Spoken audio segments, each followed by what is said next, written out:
mental health is something that we don't talk about enough. In the black community, well, we're massively overrepresented in the mental health institutions, even more so than in the prisons. And again, these are questions we have to ask. Well, why? You know, but once you get a control and an understanding of who you are, no one can use you against you. No one can ever use your mental illness against you. You've already spoke about it, so what you got? The biggest point in life to resolve mental health is like giving a fuck about a person. Where did you get the courage? I got the courage for 2 words. I care. It's Chill Will Radio, where connections will be made, advice will be given, jokes will be told, and things will get real.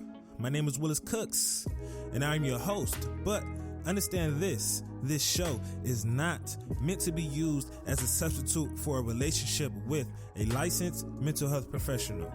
Enjoy the show, y'all.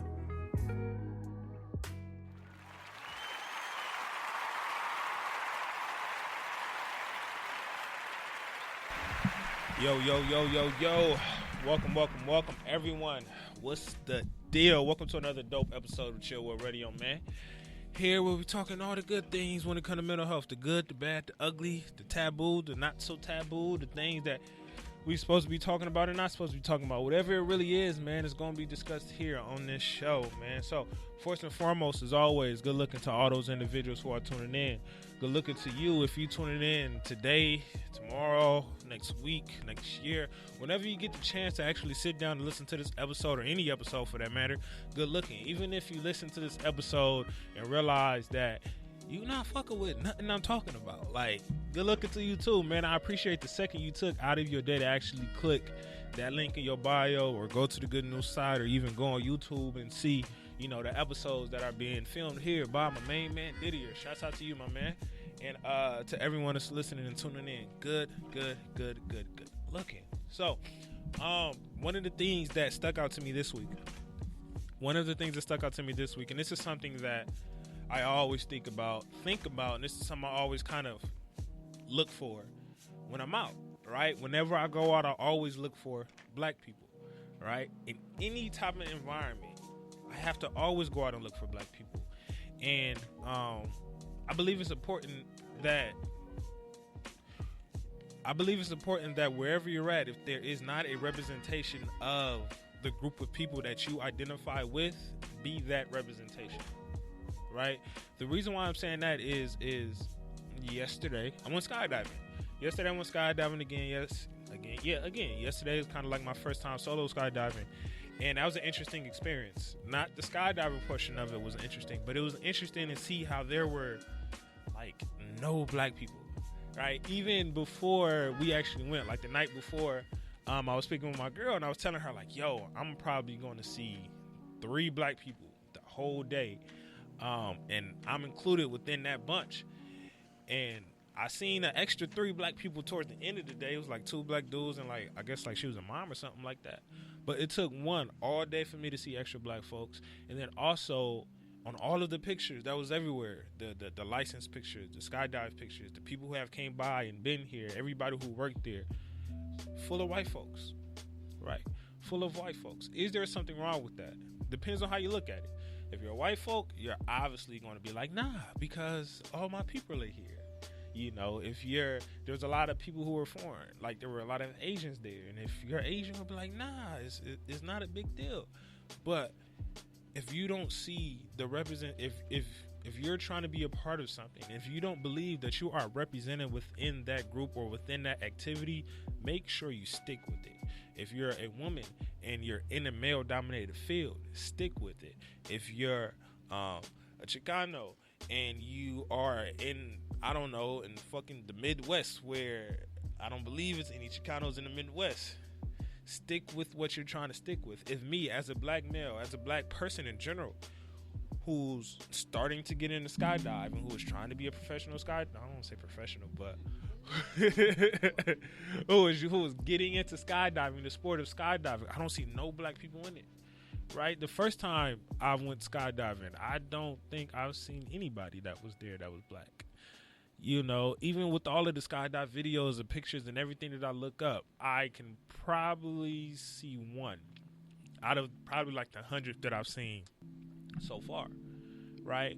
And that's nothing against that actual sport, but it says more about what are you trying to be a part of, right? If you are trying to be a part of something that is dominated by someone that doesn't look like you, someone that you believe you don't identify with, how important is it for you to be a part of that, right? One of the reasons why I'm going to go to medical school and become a psychiatrist is because I don't see the representation of black psychiatrists out here, and I see how that affects, black people. I see how it affects black adults. I see how it affects black children. I see how it affects everyone. I see the disconnect, right? The cultural disconnection in terms of you speaking with the patient and with you, if you're foreign or if you're white, you don't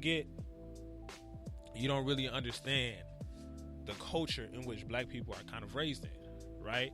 So I'm quick to put you on certain drugs, or I'm quick to label you ADHD, or I'm quick to put this over your head because I just feel you're different. And it's like, nah, you're not different. You're just someone that I don't understand, right?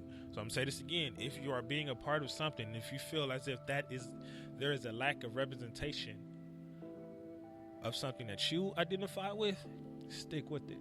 Right? It's thoroughly important that you stick with it. It's going to be hard. It's going to cause you to meet that roadblock or that crossroad, right? When I get in it, am I going to go ahead and conform and be of the population, right? Am I going to be like the white folks and talk all proper and be all them, or am I just going to be Chill Will? Am I just going to be Willis? Am I going to be me? Right? What happens to a lot of situations is when we get into that environment in which we are not represented, we feel as if we have to conform to be like that population or to be like that culture. And that's never the case. Like, you never have to be a part of that. Right? And if you're in a situation in which you are penalized for being yourself, you need to get out of it. Not get out of that field, but get out of that arena. Right? Get out of that specific location. So if I'm getting in the field, like me, I'm getting in the field of psychiatry. And if I go to a hospital and I'm working at that hospital and everybody at that hospital is on me, looking at me negatively because I operate with my patients a little bit differently. That doesn't mean that I have to leave psychiatry. I just need to leave that place and go start my own field, go start my own thing, right? With me doing the skydiving thing, right? That doesn't mean just because I come across a group of white folks and they don't think I skydive right or they don't like the way I do whatever. That's cool. I'm just not rocking with y'all. And that's the important part, right? Whenever we come across certain things that we don't align with, that doesn't necessarily mean you have to leave the situation. Just don't rock with that person or whatever it is that goes a part of it, right? If it's a person, if it's a cousin, you still my family. You still my family, bro, but I'm just not rocking with the things that you apart right now because I'm not in that same mindset, right? So you do not have to conform to whatever you're trying to be a part of. Never be like that. Be the needle in the haystack. Be the one that's different. Be the one that stands out. Obviously, you're going to stand out because you're the only the different person there.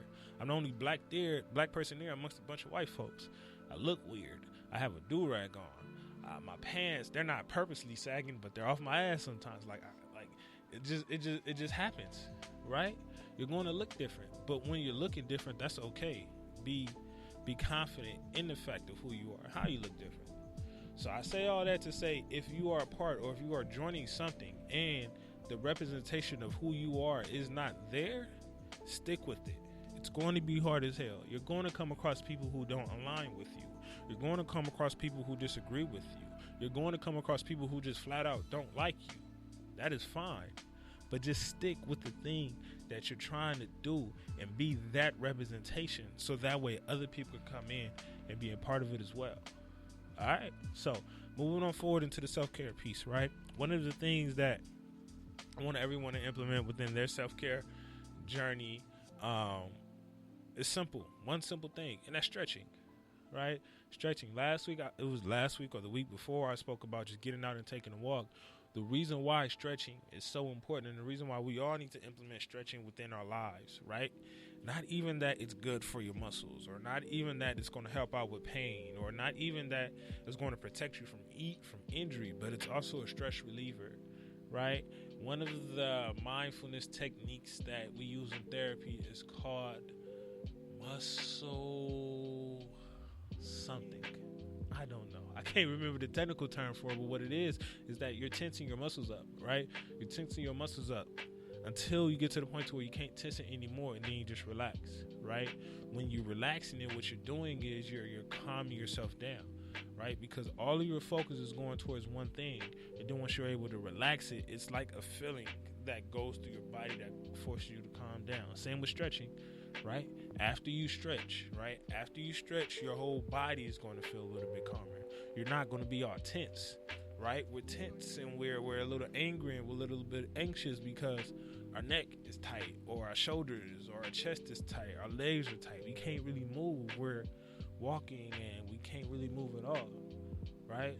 So the self-care piece I want everyone to implement within their self-care journey is simple: stretch.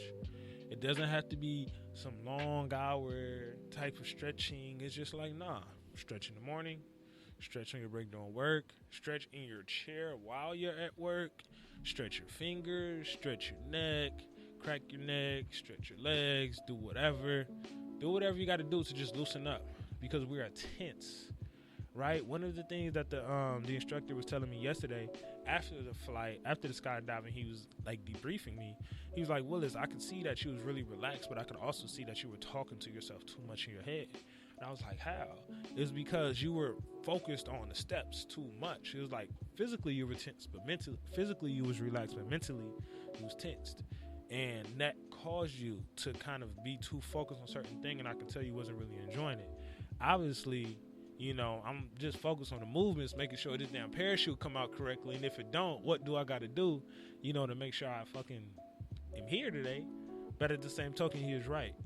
Sometimes we just need to get to a place to where not only can we relax physically, but we can also relax mentally, right? Stretching is one of those things that's going to allow you to relax mentally, because when you are feeling physically, when you are feeling looser, your mind is going to feel a little bit looser as well, because you're not focused on the tenseness. You're not focused on that pain. You're not focused on the things that are hurting you, right? If you take out some of the things physically, mentally, it's going to be a whole lot easier, right? We deal with what is in front of us. We deal with what we are feeling. If we are feeling physically bad, we're going to be in a bad mood 9 times out of 10, right? Because it is hard to get our mind off of it. But if you have a pain in your leg and you just stretch it out and it's not there no more, you're not going to curse out your coworker today because you chilling.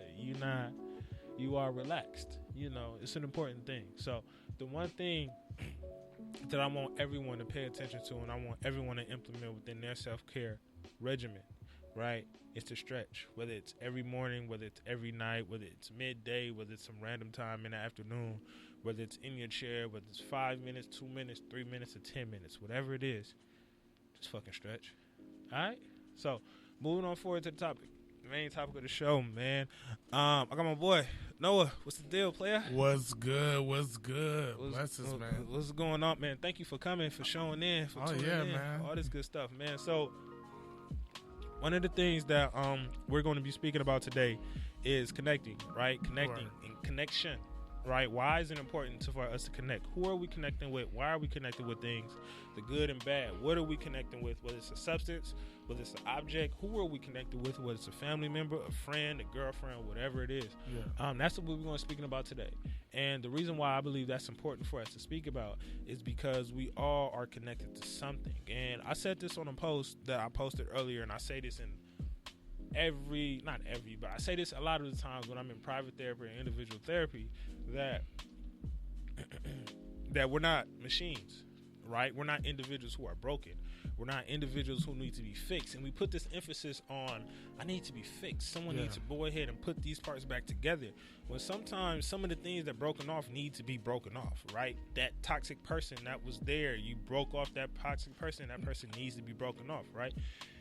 We are human beings who have unmet needs, and sometimes those needs just need to be filled. We have a void, we have a hole in our life, in our mind, mentally, psyche, and in our soul that just needs to be filled. Yeah. Maybe we just need that connection with that person, that connection with anything else. So that's what we're going to speak about today. But aside of that, my man, how you feeling, big dog? I'm good, man. I'm chilling, man. At the end of the year, I get to chill out. Last 2 months, I get to chill out, reflect on a lot of stuff that's been going on this year, and It's kind of peaceful right now. I get to slow down on shows and be in the studio more, be in the gym more. So that's where I'm at right now. Yeah. How often are you in the gym? 3 days a week. 3 days a week? 3 days a week. Try to do cardio on the weekend. You know, my shows become cardio now. Obviously. Like, it's at least 30 minutes, and I'm jumping around and, you know, sweating. So it's kind of becoming hand in hand now. Are you seeing results in the gym? Oh, yeah, I'm seeing results, man. I just came back from a tour in Hawaii. Yeah. And that was the result of the gym, fitting on the planes correctly. We spoke about earlier how you was over, 600? 609. 609. 609. How did you get to 609? Depression, man. It was really like a series of events where, you know, I'm out of high school now. I'm not playing football. I started doing bodyguard work. I started doing bouncing work. Then I started doing like traditional security work. Then this one security job, I ended up getting hit by a truck and blowing out my right knee. Okay. Then at that time, I'm like 3 something, like, you know what I mean? 3, close to 4. So you weren't even close to 6 yet. Nah, you know, and I'm up and I'm active, man. Like I'm working 2 jobs. I go work 12-hour shift doing a regular security work, like trailer guards, people who live in trailers. Yeah. So at 20, I started doing like the trailer guard thing, and I became supervisor, and I started like, you know, pulling people, hauling trailers from San Diego to Barstow. Yeah.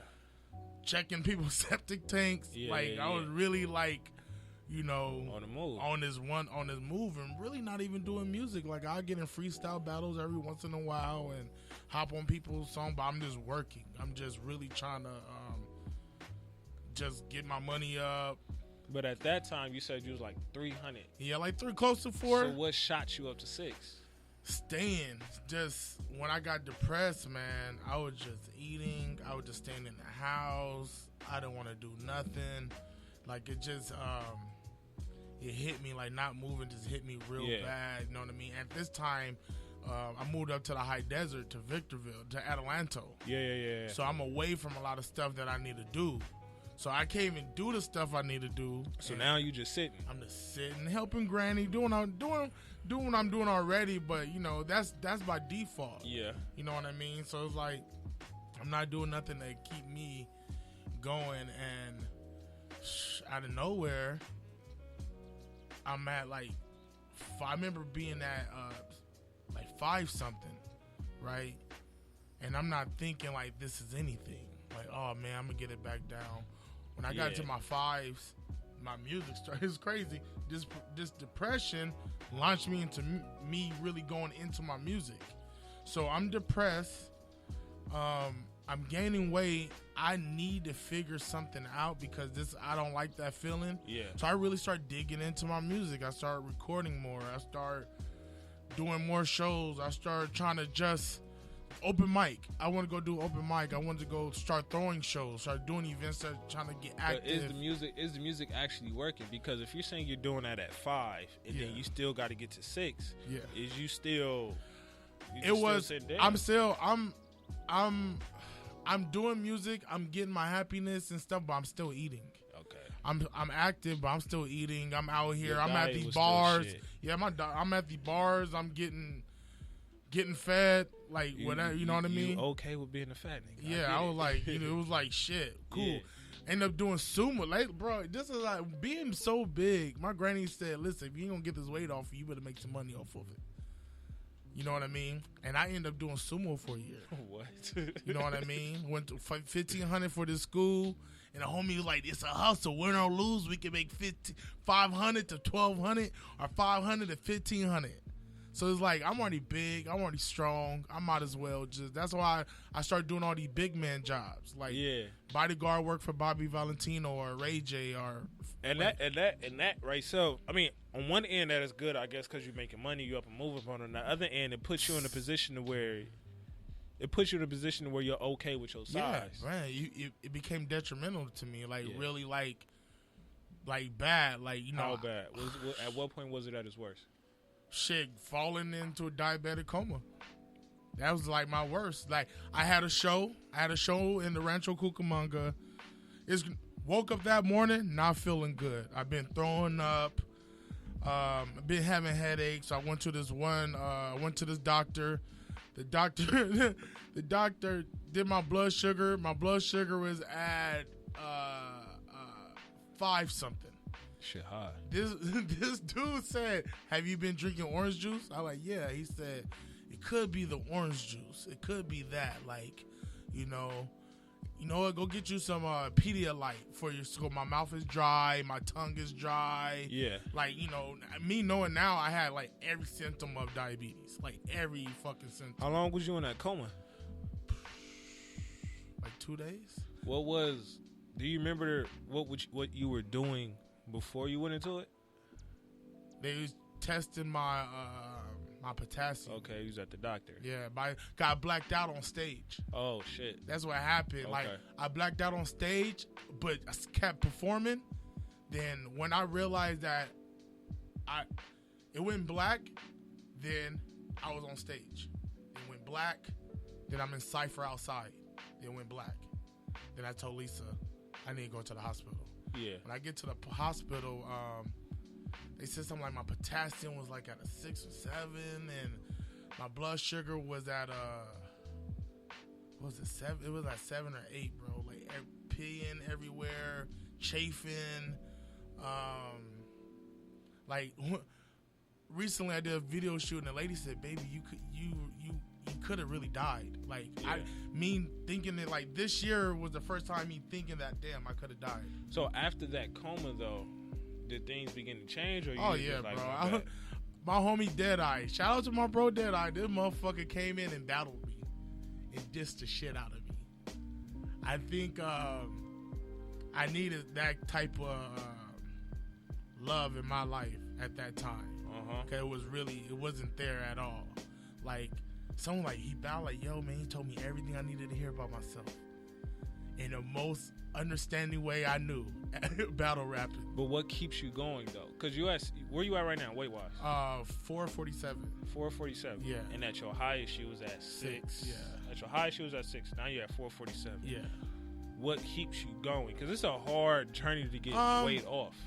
Life, bro. Like I want to truly live. Like like all the way. Like I want to do everything.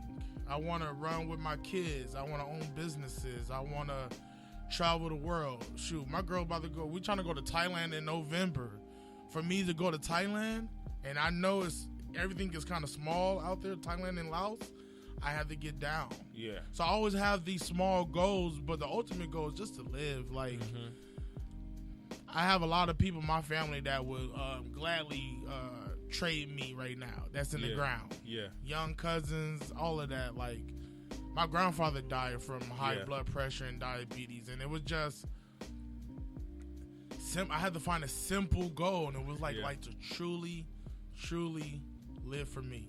And that's important because a lot of the times on the show I speak about health, right? I speak about how like it's important to lose weight. I speak about fasting a lot. I speak about working out a lot. And the thing is we live in a society in which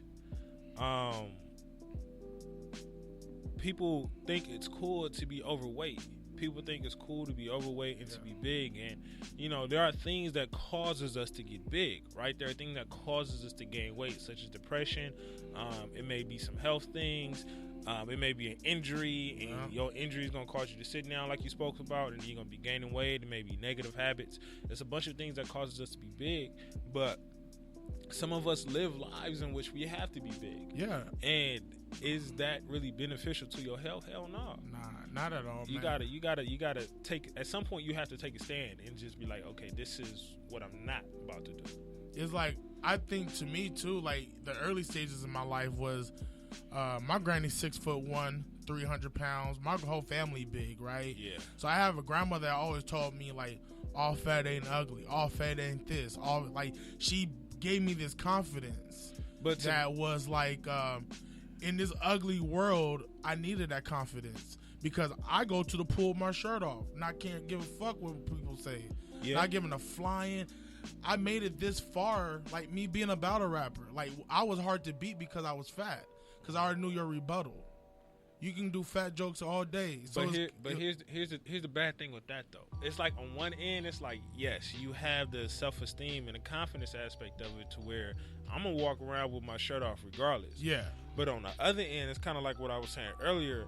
That gives you an excuse or that gives you the ability to be comfortable with where you're at. No. Because what happens is it's like, yeah, you know, all fat ain't ugly. That's 1,000% true. There's some beautiful people out here, you know, that are big folks. But at the same token, do you being big, will that have negative consequences on your health and things like that? Definitely. And the reason why I'm so big on that is because I work with people all the time and I'm in these hospitals and I see what being big gets you, right? We spoke about it before the show in terms of how you was full-blown diabetic. Now you're at pre-diabetes, right? I see people who are young, 24, 25, big as hell.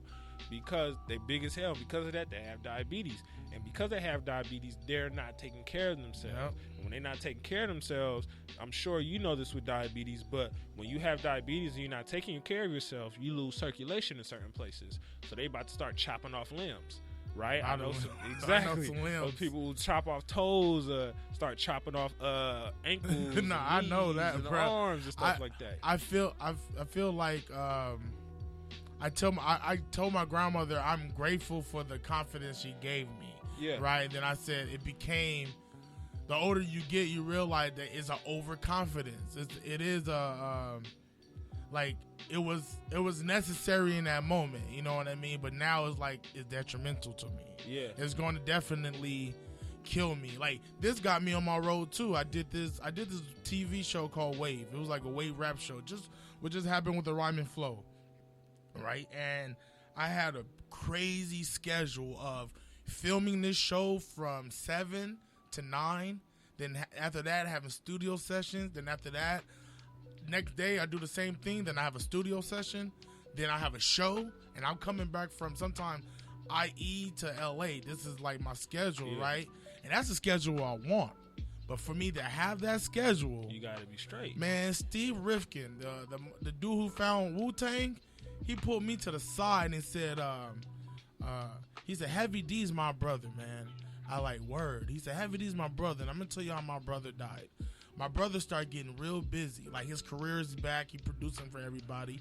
And he's going from Japan to Germany to the UK, everywhere. He said, my brother died from a blood clog in his leg, traveling too much. He said, sir, so what do you need to do? And I'm not going to say it out loud. I already know what you need to do because I see what you're picking at the table. So even that made me go, I need to lose weight. I mean, but we have these reality checks, but we don't listen to them. Why do you think we don't listen to these reality checks? I don't know, man. I think I have cashed in every reality check I have been blessed with. Mm-hmm. Some people, to me, I had to love myself enough to make my own reality checks because I wasn't around people that gave me reality checks. I didn't have enough people around me to give me. Like, I was born in Queens, so I was born in a group home. Yeah. And my dad got deported to Hades, and my mom ended up doing like a total of 20 years in prison. Yeah. So my life always been like, when we talk about connection, like I'm the helper. In the group homes, I was the helper. I was this, I was that. So I really never got no one to sit down with me to give me these reality checks. My grandmother gave me reality checks as go where you celebrate it, not where you tolerate it. Don't misuse anyone, and don't make sure you don't be misused. She gave me these little things that helped me out, but she knew herself being a big black woman and the shit she went through, she had to instill us these confidence. When I start going in the outside world and I start meeting people that I do not know from nothing, but something is telling them to tell me something. Like, I guess they care. Like what they did in your intro, like, I care. It was these 2 words. So they care enough to tell me these things, and I guess I care enough for myself to take them in. That's the most important part. Like, a lot of people do care about us. A lot of people do care about us to tell us positive things. But do we care about ourselves enough to actually do those things which that person is telling us? Right? Yeah. A lot of us in actuality don't. And that's a hard pill to actually face. That's a hard pill to actually swallow and accept, right? When someone asks you, how much do you care about yourself? How much do you love yourself? How much credit do you want to give yourself, right? I fight with people a lot about this in terms of giving themselves credit for the shit that they do. Because I know a lot of people who have some crazy ass lives, and I've had a crazy life, but I know a lot of people who had crazy lives that are 10 times worse than me, and they've made it through it all. But we don't actually take the time out to sit down and give ourselves credit that we actually made it through that. Yeah, I think sometimes we feel like we're not done, we're not finished, I feel like that sometimes. Like I give myself I have homegirls, and my girl forced me to give myself credit for what I do, but I'm like, because what happens is we have this mindset of, and this is just from a personal aspect, it's also hard for me to give myself credit. The reason why it is hard for me to give myself credit is because I've been through a lot of shit.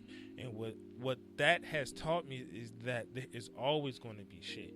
There's always going to be negative things in our lives that we have to face. There's always going to be walls and hurdles that we're going to have to get over. Why am I giving myself credit for something that I'm supposed to do? I'm supposed to be dope. I'm supposed to be great. I'm supposed to get over this shit. I'm supposed to be graduating from college if I go to college. I'm supposed to graduate from high school, or I'm supposed to be where I'm at.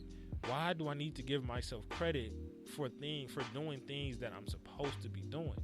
But the thing is what I've had to realize is that giving yourself credit gives you the ability to be present and be in the moment. Because if you just going, and I'm sure you understand this, but if you just going, you just moving, you just going with the flow. People come by, hey, you're not even paying attention or soaking in the energy that is within that particular situation. You just moving along, and that's not good. That's not healthy. Because, like you said, we're just going to eat. We're not going to pay attention. We're going to keep moving. Negative things are going to happen, and blah, blah, blah. The next thing you know, shit is all bad. Yeah, real. You know, and I think that stop is good, man. I think every time I fell on my face in life, it always been like, look what's going on. Yeah. Look, even I this year is the most touring I ever did, right? And there was a time where I did want to get sick, and I got sick. For sure I got sick because I just kept on moving. I'm ready to go on the next tour. So when we get back, like, oh, we're going to the Bay. All right, we leave the Bay, let's go to Arizona. Mm-hmm. You know, where I should have took some time out before that. I'm still learning that. Like, you know, I'm overly ambitious. It's like listening to the song by Kendrick, Fear. Like, he toured so much because he was afraid that all of that might be gone. You know what I mean? Everything might be gone what he just accomplished. And this is like after To Pimp a Butterfly and Damn, and you know, you on top of the world, but you still have this fear of losing it all. Mm-hmm. Like, because, you know, a lot of us where we come from. But how, and this is going back into the connection thing. The fear is obviously there, but how do you feel like we connect to that fear? And is that fear positive or negative? Man, I connect with that fear in the sense of I never want to be homeless again, and I would do anything not to be homeless again. You know what I mean? Mm-hmm. And it's a good and bad thing because you can do some very illegal things to make sure that happens. Not, you know what I mean? Yeah. Like it's what route you take, like to fight fear. Like if fear is a person, I always take fear as a person, and it's is she gonna grab you by the hand or are you gonna pocket check it? Yeah. Yeah. So now it's like I have to get out the fear of that. Like, you know, I won't be homeless, but if it ever happened, I'd be good. I know how to bounce back. I'm all right. It's like I have to believe in myself that much. It's kind of like I don't know. I have to have that audacity against fear. Like no matter what, like I'm good. And if fear is the one thing that you feel like you connect with, and it goes back into, I guess, like what you were saying, but how do you connect with that fear? Are you connecting with that fear in a good or a bad way? Because the fear can be negative and positive. Yeah. If you're allowing that fear to control you, and that fear is causing you to be stuck, that fear is causing you to just sit, right? And be comfortable and not move forward and not take risk and not work your ass off, because it's like if I go outside of my bubble, I'm going to be scared. But if you're connecting with that fear in a sense of this fear is going to push me along, then that's even more dope. And that's the same thing when it comes to a lot of people that we are connecting with, or a lot of people that we choose to connect with, and people that we don't choose to connect with, right? There are people that we don't choose to connect with, such as like our family or somebody that's just been around forever, or there's people that we're choosing to connect with, right? There are like somebody who's influential, or there's like someone that we came across in college or a homeboy or whatever. We choose to make certain connections. What about you, right? What about those? Have you ever been in a position in where you felt as if you weren't connected to anyone? Probably 90 when my grandfather died, like 96, man. Like that was like when because that was like the first like male figure in my life was my grandfather. And you know, before that I'm in group homes. Then my grandparents' house was like a revolving door for all the grandkids that's in the group home. Yeah. So one turn 18, another one come in. Like one go out, one come in. Yeah. So by the time I got to my grandfather, I'm chilling with him like every day, man. Like everywhere, like going in everywhere. Like no matter where he went, I'm in his dad's son, and me and him are rolling, listening to Bobby Blue Bland and BB King and Muddy Waters. Like this is the first time I had a connection with even with a male, and it was so like it was like the best time of my life. And then not have him, I have him for a short time in my life. When he died, like it like everything got sucked out. Like it was like I had cousins that died that I didn't cry at the funeral. Yeah. I have family that I wouldn't even at all. But when my grandfather died, that connection was lost. Man, bro, I dressed up. I got a picture of his work outfit. Yeah. And I went to the swap meet myself and got it tailored exactly what he wore to work. And that's what I wore at his funeral. But what he wore to work.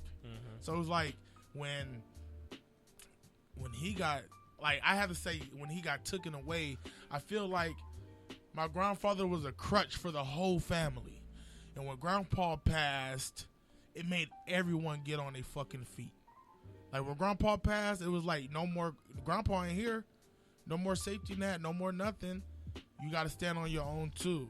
But at that time, I felt like I had nobody. But that goes into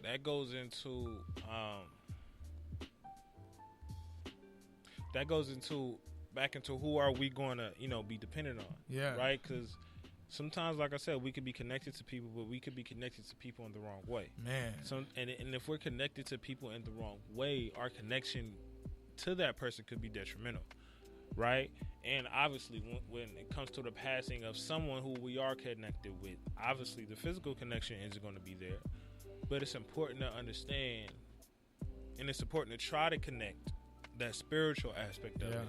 Because spiritually, that person ain't going nowhere. That person is still there. That he's still standing right next to you, hollering at you at every single move that you're making. But are you going to be open to that connection? Are you going to be able to get over the fact that your physical connection is gone, but the spiritual connection is still there?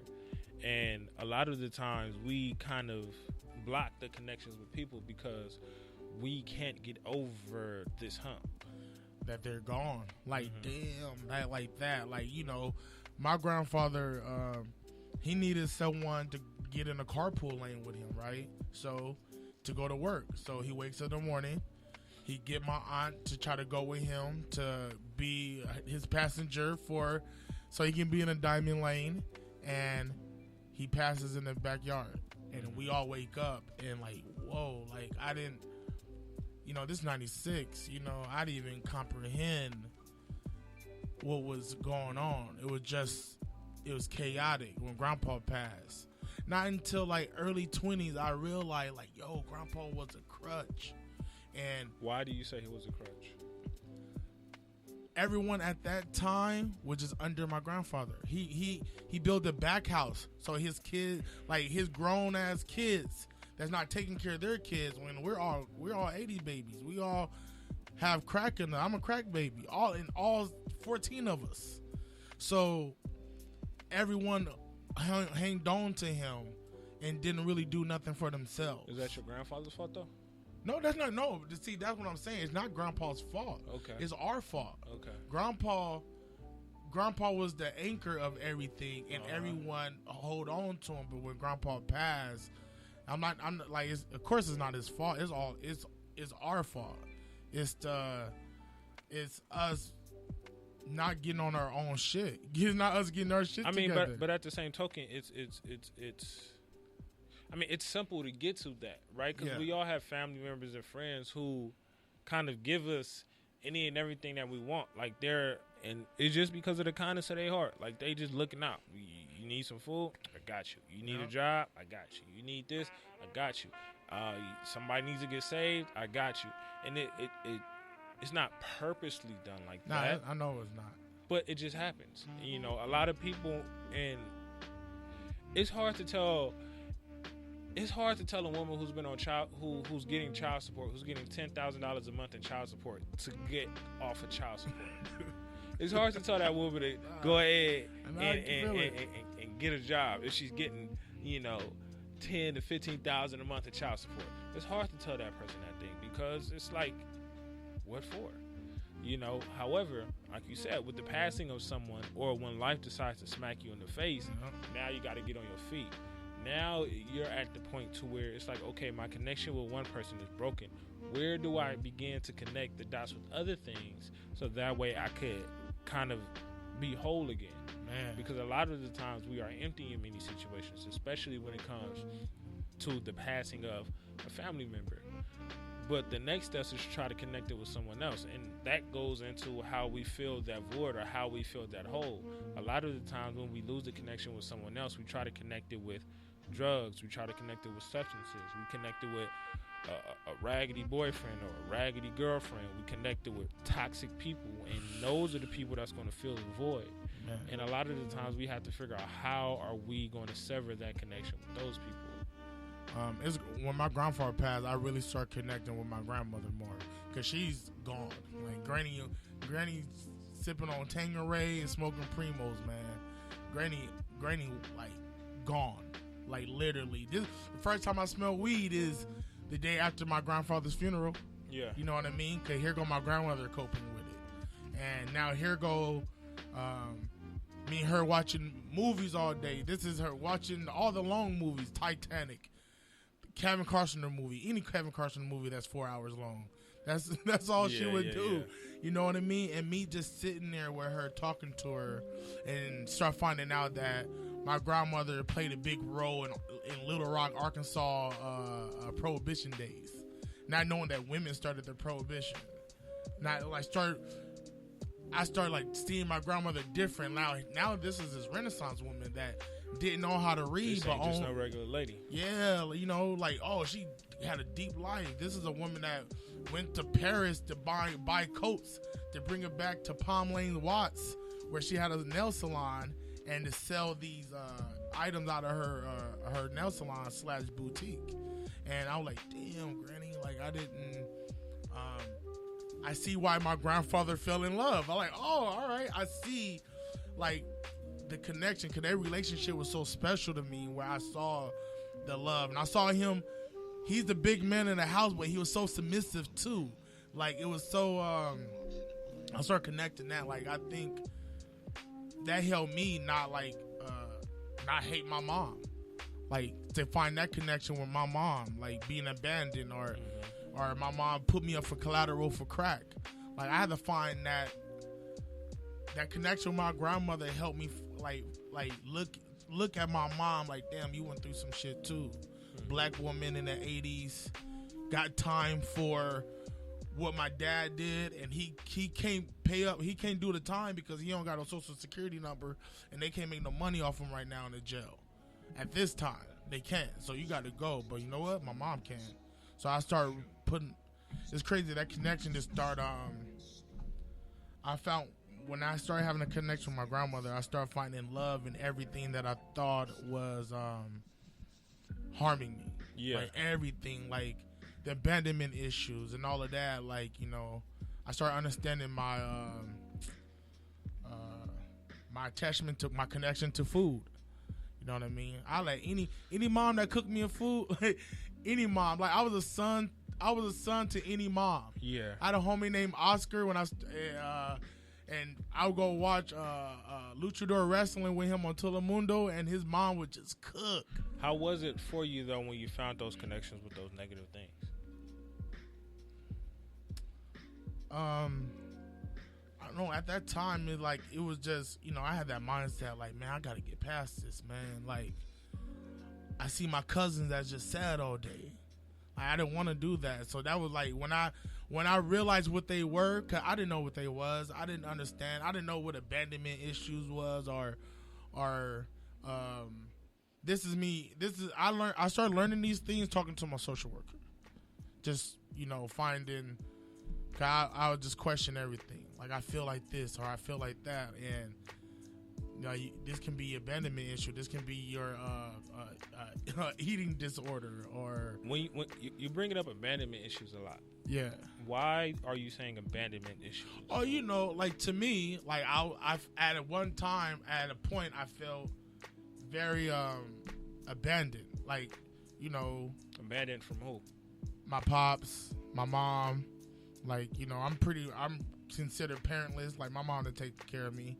I don't know my pops. And when my mom was around, I see her getting beaten, or I'm holding her drugs for her, or I'm making runs for her, or it wasn't nothing.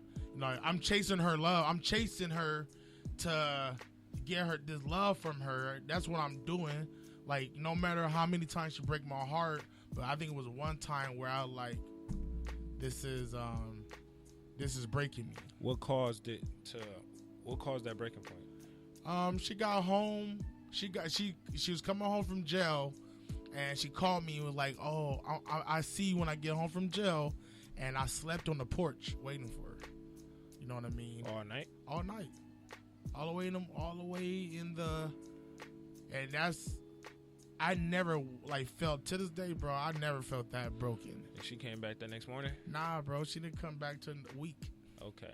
I went and found her. See, at this time I'm in Pasadena. Yeah. I go find her at this house. That I know what they do at this house. I find her. Okay.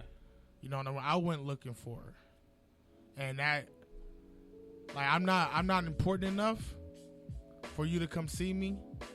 I'm not that important.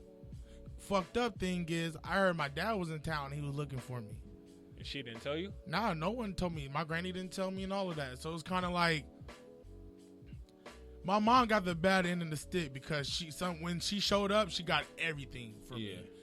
Pops wasn't there to catch none of this hell, but she caught mostly everything because she would pop in every once in a while. So what was it like for you and your moms after that? Because obviously ain't no connection with y'all at all. I don't know. My grandmother helped a lot with that. Like, she hit me with the Bible quotes a lot. You got to respect your mom or your days will be shortened. She started hitting me with the guilt of it. That's your mom's. You started hitting me with that, and for a good, I don't know, man. Like, I don't know, when I did peyote, that's when I found my forgiveness. When I did peyote, that's when I found everything. Even though at that time she still. How long ago was this? This is. I'm still a teenager at this time. Like 17. Mm-hmm. Know what I mean? And it's crazy. I didn't know I had that much in my heart. Like, I didn't know I had true hate for her. Like, damn. Like, but peyote kind of. I think it's dope that you say that you never realized that you had true hate for her. Yeah. A lot of the times, what happens when it comes to people in our lives who have hurt us, we do have that hatred for that person, but we also think that we are bad people for having this hate for that person. When in reality, it's like, nah, you okay for whatever feelings that you're having. For like, real, you good. bro. You're entitled to the way you feel, whether it's fuck that person or I love that person. Thank you, man. On whatever side of the spectrum you are, you're entitled to that feeling. The thing is just, are you going to be able to get back to, your balance? Because it's not going to be fuck that person for life. Yeah. Right now, positive. It's not I hate my mom. Nah, it's not right now. I'm helping my mom just got a bus driving job with like Yeah. Greyhound, and she like, it's crazy that you just motivate me, and that's my job now. I realize that I tell my mom and my granny, I said, of course I'm the better version. I have to be the better version of y'all. I took everything I saw good in y'all and blocked out the bad shit and start taking that in. Cause the reason I hustle and I'm loving, I see that in my mom, I see that in my grandmother. Like these are their core values. It's just something disrupted that. At some point in time, I just learned some shit about my mom that I didn't know, that she was abused as a kid, and I assumed that, and that helped me. I never want to ask her, like, was you ever abused? 'Cause I know my granny was, you know. I know that, you know, I understand that. So it's like, I don't know. Me and her had conversations where we just start exposing ourselves to each other, and that really it's not as dense now. When we come to each other, the energy ain't as heavy. It's not nothing blocking it. Nah, it's she's still kind of like, you know, tense up with me, and I understand it. You know, I said, Mom, I get it. Like, now I can't fathom what she went through, because when I was going through my shit as a kid, I can't say it was all bad, because I didn't make it all bad. I had fun. I had wrestling. I had shit that kept my mind going. I had DDP, self high five, like the best shit I ever heard in my life. Yeah. Self high five. I said, well, I'm gonna start giving myself high fives. Thank you, Diamond Dallas Page. Like, I don't know, anything that was positive, I kind of like try to stick to it. So that's an interesting perspective, because what happens is a lot of the times you stick to the negative things. Damn. And when it comes to like that sorts of stuff, we're sticking to the things that we see that works. Is right. We see that smoking weed or smoking meth or doing dope and all this other stuff works, so we're gonna stick to it. Or we see sticking to positivity works. A lot of the times, though, what happens is that when we can't find something that sticks to it, we're like, fuck it, because nothing works. And there's a lot of people who aren't able to find something that sticks, and it's when the connection between you and a loved one is severed, trying to reconnect that thing, we go through a bunch of different phases. How long is this connection going to last if I connect it again? How much work would I have to put in trying to reconnect this thing? Is this even worth connecting? A lot of the times it's hard for us to accept the fact that this connection isn't even worth it. Even if it's our mom, or even if it's our pops, or whatever, because a lot of the times our connection with our pops may not be needed. Our connection with our moms may not be needed. And it may not even be your choice. Not your choice, but it may not even be your responsibility to make that connection, because you weren't the one who severed it. Man, you are. That's been almost like my whole life right there. Like, I realized certain things ain't my fault. Certain things ain't your fault. We can make this connection. I have a cousin. I have a sister, and her name is Michael, and we found her on Facebook. Like, I don't know how long ago, Lisa? Like 4 or 5 years ago, right? I'm just looking for her, not like, oh, let me put her name in. And my mom had her in prison, right? My mom and Michael are exactly alike, right? Like, my sister is like my mom in her early days, but they never met. They never been each other. They know, but they attitude the same. Like, the reason I didn't dislike my mom, my little sister has that attitude right now, and she was given everything. Like, she wishes that she struggled with us, right? And I was like, nah, queen, like, nah, you had loving parents. You had people that wanted to take care of you, right? Yeah. And right now, it's hard for me to make a connection with her. Like, Why do you think it's hard? Because she's so much like the early stages of my mom, and I'm trying to blow past that. It's kind of like bringing me back, right? When I said, all right, I guess I'm not all the way over my mom. I said, I'll probably not be over that ever. It's just I found me and my mom found this common ground and this common love with each other.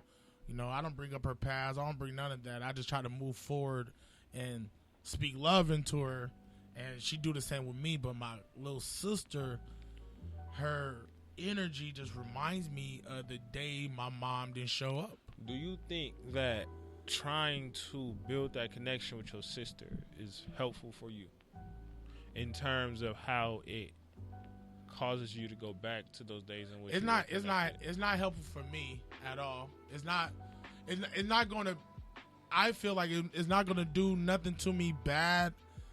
You know, it's more like this is my little sister and she needs some type of, she needs a type of energy I have given my mom too. Like to me, like I can be selfish where like, nah, I don't need that right now. I got this going. And I don't feel like that playing with me while I'm on this grind right now. But then like, that's my sister. It's hard to, I don't think it's going to mess me up, but it do for a quick second. It hits me like, oh, like queen, man. But at what point, do you ever think it may get to a point to where she may pull you too far back? The only reason why I'm asking that is because you're speaking about how she sometimes brings you back. I ain't even gonna say she really brings you back, but she gives you like those subtle reminders of the way things are, the way things were, and what was vastly important for a lot of us when it comes to working with people, when it comes to connecting with people, when it comes to forming a connection with someone we've never been connected with to begin with. What happens is we have to come to terms and accept the fact that maybe we have to come to terms and accept the fact that I've done everything on my end for that connection, because it's up to me to give you the plug. Once I gave you the plug, it's on you to plug that shit into the wall. It's like, baby, plug in my charger. Here go my charger. Now plug the shit into the wall. Maybe you reached out and gave that your sister like the plug, the charger to plug into the wall. And maybe she just still got it in her hand, chilling, gripping on it hard as hell because she can't find the wall. She don't know what to do, or maybe she ain't even trying to plug it in. My granny said what you just said. My granny said she don't want this. She don't. I don't know. My granny told me it's not worth it. She tried to really get me like it's not worth it. And my thing, you know, it's just that one spot like, yo, this is my sister, and her story is, you know, she was born in a prison, then given away, you know. Then I try to tell her what I figured out with my mom. I was like, yo, mom's being, there's a lot of stuff that wasn't on her. You know what I mean? It was a lot of stuff that was. She blames my mom for a lot of shit.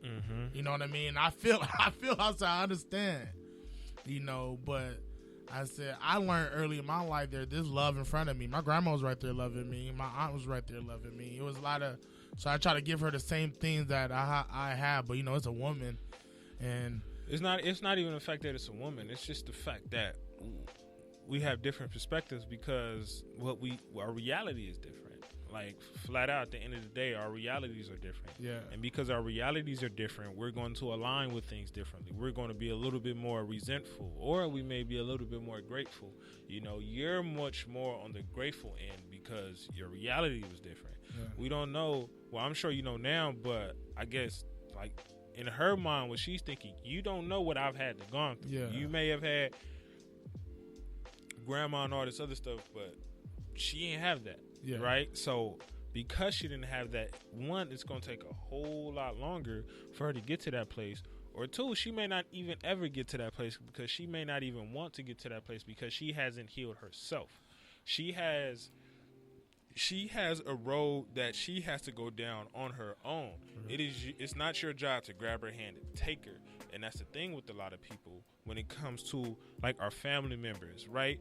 We believe it is our job to grab my family member's hand and take them. And it's like, no, It's not our job. It's like taking a kid away from something that person likes. Like, you're just gonna drag him, and that kid is gonna forever resent you for taking them away from something that they like. The thing is, certain people, and I'm not saying this in regards to your sister. No, bro, I'll tell you right now, you hitting a lot of shit on their head. Certain people like, are real comfortable. talk. Yeah, certain people are comfortable in their resentment. You know, certain people are very comfortable in their resentment, and the thing is, we have to allow that person to be comfortable within their resentment while trying to help that person understand that they are comfortable within their resentment, right? Because we can't pull that person out. That person has to want to pull themselves out. Man. We can only be that other person on the other side of the road pointing to the direction that they're supposed to go and let them come to you. And if you're not letting them come to you, you're doing all of the work. And you can't do all of the work because you've done the work that you've already needed to do for yourself. You've done your job. Man. And that's a lot of time. You've done your job. Man. But little sis, she has to do her job. Little sis, man. My granny tried to, like, even bring her in and stay at the house and everything, you know, like, you know, this is my little sister. And it was just, it's crazy. You hit everything. When we tried to pull her, she ran away. It's like she wanted to come, right? Then we see her. Then we're like, you know, are you good? Then when we start asking her these real questions and trying to, like, you know, bring her in a little closer, talk to her, she run off. She would run away. She'd go back to her she called her foster. I'm like, nah, that's your mom's. Like, your mom's is there. Like, but I've everything you just said, that's what ended up happening. Everybody views it differently. Man, that's crazy. Everybody bro. views it differently. Like, it was just hard to know that, you know, to see her hurt so much. And at that time, I thought I can kind of give her some insight of what we went through and give her some real insight about her mother and what she went through and see. But nah, it's my grandma told her one time, like, girl, you can't sit in that fart forever. Nah. I know she said, I know sometimes it can smell good if you're sitting in it too long and you're comfortable with it, but you can't sit in that fart forever. But when it come to that, the one thing I always tell people, and I can't remember what book I read this out of, but the one thing I always tell people is that, you know, a lot of times we believe life is like all good and it's going to be all great and life is supposed to be perfect and things like that. And it's like, nah, life is shit. Like, life is always going to give you shit. Yeah. Life is never about cleaning up the bags of shit. It's more so about figuring out which bag of shit smells the best. So it's like, yeah, I'm sitting in some fart, but am I comfortable with this fart that I'm sitting in? Okay, cool. But is that bag of shit the stankiest one? If that's the stankiest bag of shit, then get away from it and find a problem that you actually can deal with, right? So, moving on forward into the question that kind of just pops up in my head during the discussion. My question for you is, my question for you, and I'll answer this question as well, just I guess to give you time to think about it. When it comes to when it goes back into connection and what are we connecting with? The question I have for you is, has there ever been a time in which you tried to fight with something that you knew was not going to be connected? Has there ever been a time in which you tried to fight with something or a person that you knew was not going to be connected? So for me,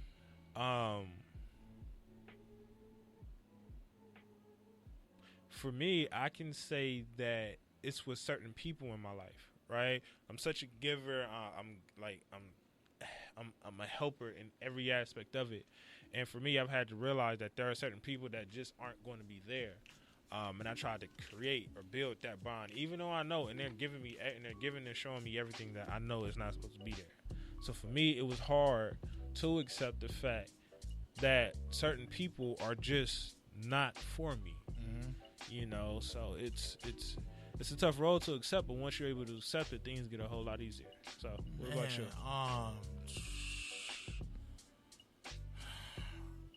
Man, I don't have a lot of.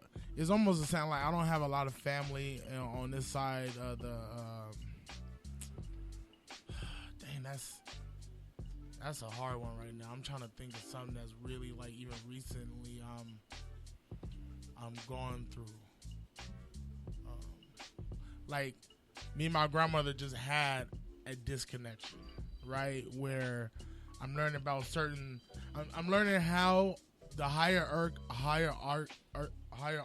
of women in my family treat women in my family, and it's real bad. Like, they treat all the men good. He can't do no harm. He can't do none of that. But when it comes to the girls, it's like they pin them to each other. They don't believe them. They think the worst before the good. But for all the men, it's the opposite. And I just had that lately. It's been hard for me to connect with my family because there's things that happen in my family and no one's calling them out. Yeah. And I'm like, my uncle ended up did some crazy shit with a cousin. I'm like, yo, put the pillow over this nigga face. Like, y'all taking care of him. He's on his deathbed and y'all got him in the house. Y'all taking care of him to his dying end right now. And there's people in the house that was abused by this motherfucker. And man, that's right now is to get that connection back is hard that I had before with everyone. It's like it's so hard to get that back because I'm like, all my cousins are hurt because y'all don't believe them or y'all need this and y'all need all of this shit. And I'm like, yo, look at my cousins are feeling broken right now, and all the women in the family is not paying attention. Yeah. They don't want to admit this or feel like they missed it or something. I told her, yeah, listen, you missed it, whatever, but y'all have to deal with this now, or like I just be blamed. I'm like, I can't fuck with y'all. And people like, how you talk to like? I'm like, listen, man. It goes back into understanding. It goes back into understanding what's your responsibility and what's not. Like, at the end of the day, it always goes back into what's your responsibility and what's not when it comes to dealing and working with people. Because a lot of the times we take on the responsibility when nobody asks us to. And in actuality, we don't need to. But it is hard to accept the fact that we shouldn't. And when we know we shouldn't, that we have this internal battle with ourselves that is extremely hard to get over. But once we're able to get over it, things begin to even out, right? So yeah, it's my cousins came to me.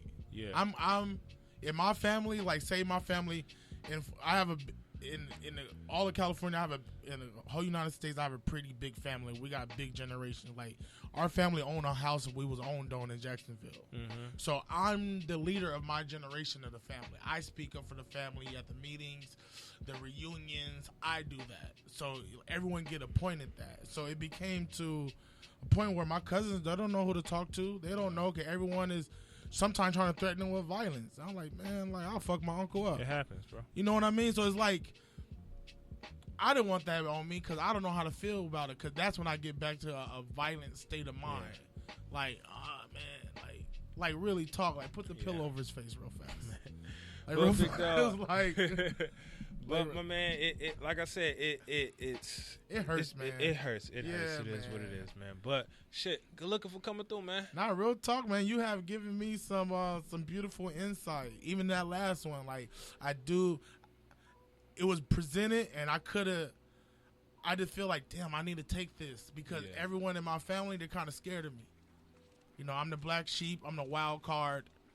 I like guns like them. I'm like, some of them game all this shit. I'm like, y'all. It is what it is. I love before I hate. It is what it is. But you bro. know, it is what it is. But good looking for coming through, my man. Much love, man. Where could they find you on Instagram and stuff, man? Follow me, Noah James, NOA_JAMES, or NoahJames.net, or hashtag PotLife or Orca Life. You find me. Good stuff, man. Yep. Good looking. As always, man, thank you to all those individuals who tuning in. Whether you tune in today, tomorrow, next week, whenever. Shouts out to you. And as always, never forget, ain't no wealth without your mental health.